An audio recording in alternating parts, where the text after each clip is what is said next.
इस सुविधा में अनुसूचित जाति, अनुसूचित जनजाति, पिछड़ी जाति, सामान्य जाति और अल्पसंख्यक वर्ग से जुड़े हुए छात्रों को आज 944 करोड़ 55 लाख रुपए इस वर्ष की छात्रवृत्ति के उनके अकाउंट में सीधे डीबीटी के माध्यम से दे दिए गए। यानी नियत साफ हो, नीति स्पष्ट हो तो भ्रष्टाचार रूपी दानों को नियंत्रित किया जा सकता है। आप सोचिए ना, इसी छात्रवृत्ति के लिए आज से 9 वर्ष पहले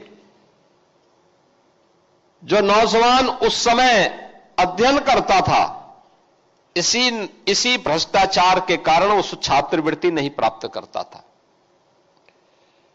क्योंकि पहले तो सरकार की नीयत साफ नहीं रहती थी, अपने पराये का भेद करती थी,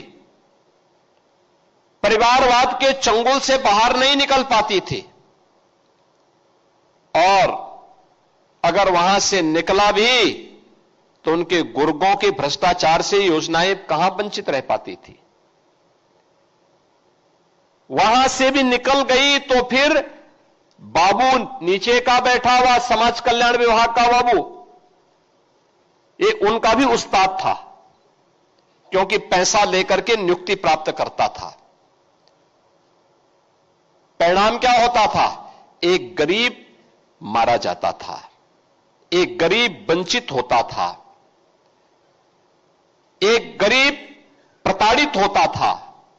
और इसीलिए प्रधानमंत्री जी ने कहा कि वंचित को वरीयता मिलनी चाहिए, पिछड़ों को प्राथमिकता मिलनी चाहिए। और इस वरीयता और प्राथमिकता की ही का परिणाम है कि टेक्नोलॉजी का उपयोग किया गया, ऑनलाइन सुविधा उपलब्ध कराई गई। तो यह ई गवर्नेंस से, इसी गवर्नेंस का एक बेस्ट मॉडल आपके सामने इस रूप में सामने आ रहा है। यही तो सुशासन है, जहां पर हर व्यक्ति इस सर्वसमावेशी विकास का लाभ प्राप्त कर सके, बिना भेदभाव के प्राप्त कर सके। आप में से हर एक तबके का व्यक्ति छात्रवृत्ति की दृष्टि से यहां पर भी और हर जनपद में उपस्थित है। आप सोचो, 19 लाख छात्र एक साथ एक क्लिक से, जैसे ही मैंने अपने सहयोगी मंत्रियों के साथ उस यहां पे बटन दबाया, उनके अकाउंट में पैसा चला गया। आप सोचो जिस प्रदेश का मुखिया 12 बजे सो करके उठता होगा, उसके लिए कोई सूर्योदय की बात करेगा तो वो तो सपना मानेगा, बोले बेफिजूल की बात कर रहे हो। क्योंकि उसको देश दुनिया की कोई जानकारी नहीं होगी, वो लेना भी नहीं चाहेगा। और परिणाम क्या होता था? उत्तर प्रदेश के नौजवान के सामने पहचान का संकट खड़ा होता था। उनको पता ही नहीं था कि बेसिक शिक्षा उनके समय में बंजर हो चुकी थी, माध्यमिक शिक्षा नकल का अड्डा बन चुकी थी, और पहचान का संकट यहां के नौजवानों के सामने खड़ी होती थी। कुछ चंद माफिया यहां के नौजवानों के भविष्य के साथ खिलवाड़ करते थे। उस माफिया को जब क्रैश किया गया, नकल पर सख्ती से रोक लगाई गई, और उसके लिए प्रोजेक्ट अलंकार योजना ला करके उन स्कूलों का, आज देखिए आप, जितने भी गवर्नमेंट इंटर कॉलेजेस हैं, एडेड इंटर कॉलेजेस हैं, प्रोजेक्ट अलंकार के अंतर्गत हमने पैसा दिया है। आज उनके भव्य भवन फिर से अपने गौरव की ओर हम सबका ध्यान आकर्षित करते हैं। आज वहां पे अच्छे भवन हो चुके, गरीब का बच्चा भी पढ़े, श्रमिक का बच्चा भी पढ़े, और निराश्रित बच्चा भी पढ़ सकता, अच्छी शिक्षा ले सकता। अटल आवासीय विद्यालय, और अब तो सीएम कंपोजिट विद्यालय, अटल आवासीय विद्यालय की तर्ज पर वर्ल्ड क्लास इंफ्रास्ट्रक्चर के साथ तैयार हो रहे हैं। हमने एक एक विद्यालय को 30-30 करोड़ रुपए दिया है बनाने के लिए। हमने कहा गरीब का बच्चा पढ़ना चाहिए, अच्छी शिक्षा उसको मिलनी चाहिए, क्वालिटी एजुकेशन पर ध्यान दो।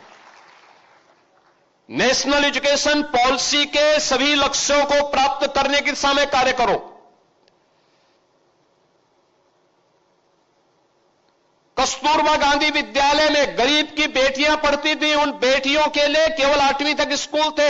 हमने कहा नहीं, वो बेटियां स्कूल पढ़ सके इसको इंटरमीडिएट तक कर दो, 10-12वीं तक इसको करो।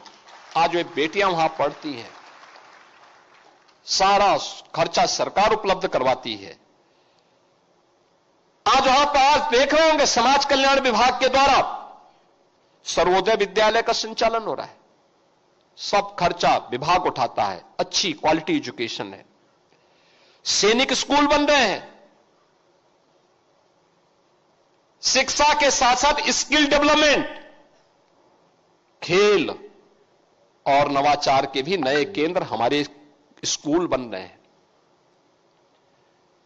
आज आपने देखा होगा, अब यहां पे क्लिक किया गया, कोई लीकेज नहीं, कोई कमीशन नहीं, केवल सरकार को एक प्रयास प्रारंभ किया गया था। सरकार ने तकनीक से जोड़ दिया। संस्थाओं से कहा जाता है कि भाई आप समय पे फॉर्म को वहां पे अपडेट करिए, अपलोड कर लीजिए, पैसे की कमी नहीं। उस हर छात्र को जो स्कॉलरशिप के लिए पात्रता रखता है उसको इस सुविधा का लाभ मिलना चाहिए। अब सरकार ने इस सुविधा का लाभ यहां पर प्रदेश के अंदर सभी लोगों को बिना भेदभाव के देना प्रारंभ किया है। और अब तो मैं कह सकता हूं कि सरकार की इस वेलफेयर की स्कीम का लाभ आपने एक बेटी की सक्सेस स्टोरी और एक नौजवान की भी सक्सेस स्टोरी को यहां पर सुना। और बेटी उत्तर प्रदेश पावर कारपोरेशन में कंप्यूटर ऑपरेटर के रूप में अपनी सेवाएं प्रदान कर रही है। बेटी के स्वावलंबन से बढ़कर के समाज के लिए और उपलब्धि क्या हो सकती है? ये बहुत बड़ी उपलब्धि होती है, कोई बेटी स्वावलंबी हो सके।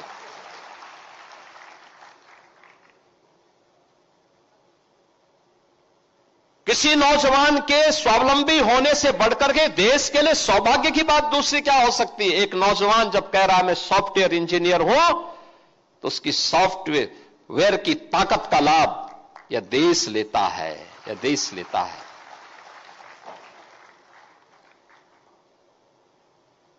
और यह इसलिए हो रहा है क्योंकि सरकार ने वेलफेयर की स्कीम का लाभ आज बिना भेदभाव के समाज को उपलब्ध करवाया है। आज सरकार की योजनाओं को आप देख रहे होंगे, कैसे चेंज लाया जा सकता है। आज से 9 वर्ष पहले जो लोग चिल्ला रहे हैं, पीडीए की बात कर रहे हैं, जहां गरीब का बच्चा पढ़ता है प्राथमिक विद्यालय, बंदी के कगार पर थे। न भवन था, न शिक्षक था, न छात्र ही था। वहां बड़े बड़े पेड़ उगे होते थे। आज ऑपरेशन कायाकल्प ने उसकी सचमुच बेसिक शिक्षा की कायाकल्प करके रख दी है। अब तो सरकार ने यह भी तय किया है कि प्री प्राइमरी भी हम चलाएंगे। 3 से 5 वर्ष के 5-6 वर्ष तक के बच्चों के लिए प्री प्राइमरी भी हर एक आंगनबाड़ी केंद्र में संचालित होगी, जिससे बच्चे को बचपन में ही स्कूल जाने की, फिर वहां पर पोषण मिशन के साथ उस बच्चे को वहां आगे बढ़ाएंगे। अगर कोई बच्चा कुपोषित है तो उस बच्चे को वहां पर सुपोषित करके इस योग्य बनाएंगे कि उसका बचपन मजबूत हो सके और मजबूत बचपन आने वाले समय में देश के लिए अपनी ऊर्जा का उपयोग कर सके।